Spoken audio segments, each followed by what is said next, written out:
Bless you, my brother. Ngiyibona late Mbekezeli Mbokazi. Thank you so much for choosing me as your interpreter. Out of everyone, ngiyathi ukuthi banengi lebe ba applyile labanye baxoshwe nguna bilingual.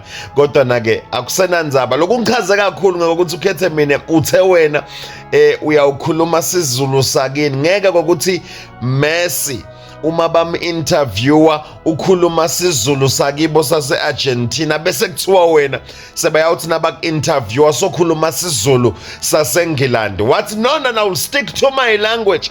isiZulu ngiyawukhuluma isiZulu nanoma ngangikuphi wasesothi ngamane ulandze umtoliki lo mkhulu kakhulu. Ukhethe kahle njengokuthi ukhethe mina. I'm very much honored. Lapha ke ukuthi I should always be available.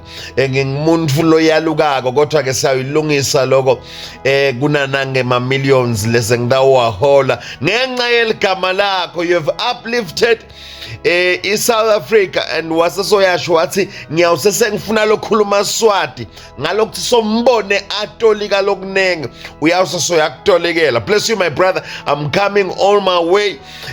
Ngitawukhona kokuthi ngikuhumshele lapho khona ugileka khona kulela lwimu lesiyawusho nje kafishane sithi la ngale kabo Beckham. You are welcome. Bless you more. I can't wait to fly with you. Siyobabona eChicago Flyer. Utangixolela lapho. eChicago Fly. Bless you. Good night.